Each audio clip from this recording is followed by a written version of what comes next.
Hey mama, in this video, I'm breaking down the 5 most common things that people say to working moms that might sound harmless, but man, do they cut deep. And honestly, we're just tired of hearing them. Not because we're sensitive, not because we can't take it, but because they reveal just how little people understand what it's really like to live a day in our shoes. Because when you're already stretched to your limit, doing everything for everyone else and still feeling like you're dropping the ball, hearing these things only adds to the guilt, the pressure, and the burnout. Hi, I'm Lauren Kondrowski. I'm a full-time corporate mom of 2 boys and the founder of the Working Mama Reset program. If you haven't yet subscribed, go ahead and hit that subscribe button to be notified every time I create a new video about systems, strategies, and routines that working moms can leverage to become more productive and reclaim their life. So with that, let's dive in. The first one. Oh, it must be nice to have a break at work. Let me just say this. Work is not a break. It's meetings, it's deadlines, it's Slack messages, it's performance pressure, office politics, the constant pressure to prove that motherhood had slowed you down. And you want to know what it really feels like? It feels like sprinting all day in uncomfortable shoes while carrying this mental backpack of the invisible bricks. Because while I'm trying to sound smart on a Zoom call, I'm also wondering, did I sign up for the field trip? What are we having for dinner? Who's going to watch the baby at daycare calls one more time? There is no mental break. Not at home, not at work. It is just a constant switching of tabs in our brain. The mom tab, the work tab, the household tab, and the life admin tab. All open at once, screaming for our attention.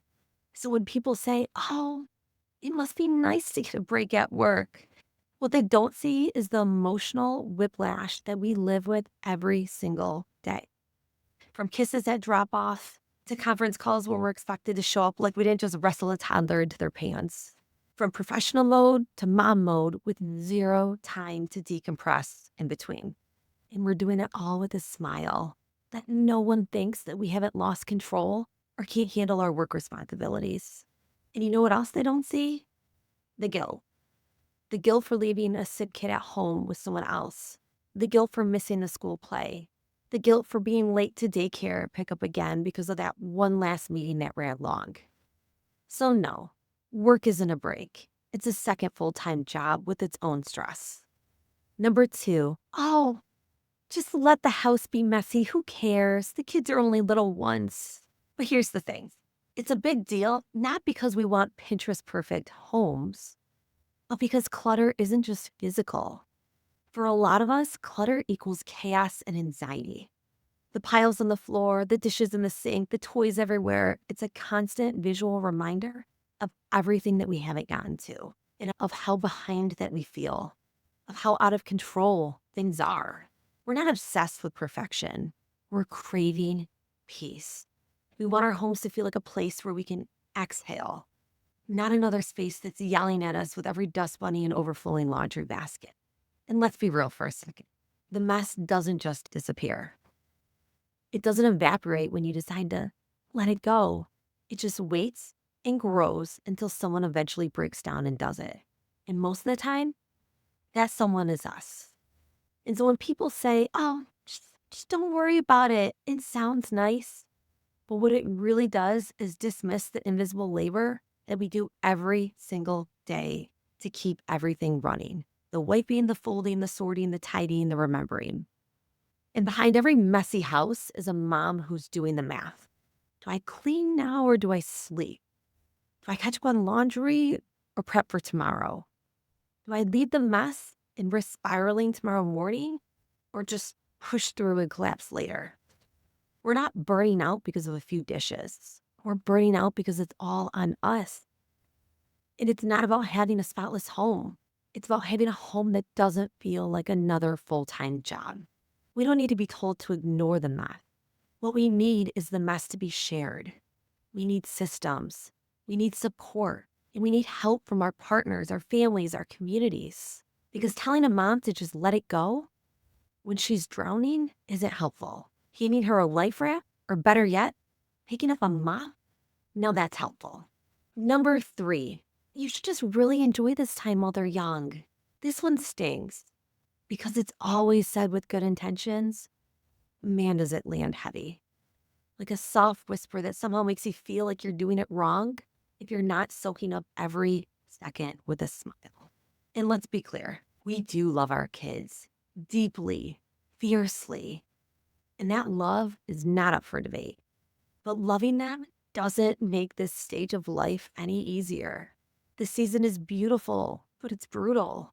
Half the time we're running on empty and managing a household, working full-time jobs, staying up with teething babies, waking up to potty training toddlers, peeing in the bed, or showing up at school events, remembering a doctor's appointments, fielding 10,000 questions a day, and still trying to be present, patient, loving, and grateful. And when someone says, you should just enjoy this, what we hear is, if you're struggling, you're doing it wrong. If you're tired, you're ungrateful. If you're overwhelmed, you're missing the magic. And that's just not fair. Because you know what? 2 things can be true. Joy and exhaustion can live in the same moment. You can cry in the bathroom and then laugh with your kids 5 minutes later. You can feel completely zoned out and miss them when they're asleep. You can love them so much it hurts and still crave just one day alone where nobody needs you. Telling moms to enjoy it while it lasts puts pressure on an already impossible standard. We're not trying to miss it. Most of us are just trying to survive it. So instead of telling working moms to enjoy every moment, how about this? How are you really doing? Or you're doing an amazing job even on the hard days. Or it's okay to feel both love and exhaustion. Because we don't need guilt. We need grace. And we don't need to be told to cherish it. We need people who will sit with us in the chaos without judgment and remind us that it is okay to not to love every second. That doesn't make us bad moms. It makes us real ones. If this is resonating with you, go ahead and hit that like button and comment below with a heck yes. Number 4, why don't you just wake up earlier? The classic advice. Said with a smile, let me be real with you. Many of us already are waking up earlier. We're dragging ourselves out of bed at 5 a.m. to pack lunches, throw in a load of laundry, prep breakfast, empty the dishwasher, and maybe, just maybe, squeeze in 10 minutes before the chaos begins where we can sit alone. But here's the thing, exhausted. Many of us are functioning on fumes. The kind of tired that sleep doesn't even fix anymore because the pressure never stops. Not when the alarm goes off, not when the sun sets. It's a 24/7 mental multitasking. And this idea that we should just sacrifice more sleep to get our lives under control, it's toxic. That's hustle culture. That advice assumes that we're the problem, that we're not trying hard enough. But it's not a time issue, a support issue. It's a societal issue. It's a too much on one person issue. We're not machines. We need sleep too, and we need rest. And yet, when a mom says that she's tired, she's usually met with a get up earlier or you just need to be more organized. Not, how can I help you? Or what can I take off your plate? Or you shouldn't have to carry all of this alone. We're so used to being the solution for everyone else that no one stops to think we might need someone to show up for us too. Because the problem isn't that moms are tired. The problem is that we're expected to keep going anyways.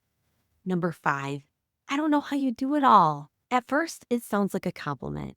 Said in awe, such admiration, with wide eyes, and maybe even a little smile. But you know what it really feels like? It feels like a trap. Because many of us do it all, not by choice, but because we're expected to. Because the system was built on the assumption that moms will just pick up the slack.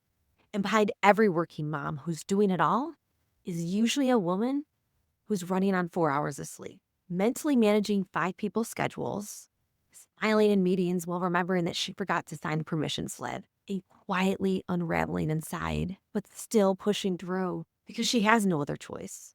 That phrase, I don't know how you do it all, might be meant as admiration, but what it really does is normalize the impossible. It makes the overfunctioning look expected, and it turns burnout into a badge of honor. And when we hear it enough times, we start believing the lie that we should be able to do it all, or asking for help is a sign of weakness, or slowing down is failure. And this is how burnout happens.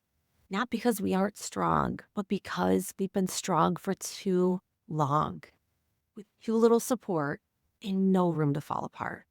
So no, we don't need more applause for juggling everything. What we need are more people willing to take the ball out of our hands. We need a redistribution of labor, of emotional responsibility, of the mental load that we carry every minute of every day. You really want to support a working mom? Don't just admire her hustle. Step in, ask what we can take off her plate, and remind her that she doesn't have to earn room. She deserves it. Because doing it all shouldn't be the goal. Surviving shouldn't be the standard. And burning out doesn't make us superheroes. If you're struggling with burnout, exhaustion, overwhelm, you don't have to do this alone. There is a community of other working moms just like you that are ready to help. If you're interested in learning more about the Working Mama Reset program, I would love to help. Email me at workingmamareset@gmail.com and let's chat more about it. Or feel free to download my free Working Mom Planner and other time-saving resources in the description below. Thanks for watching. I hope this one resonated, and I'll see you in the next one.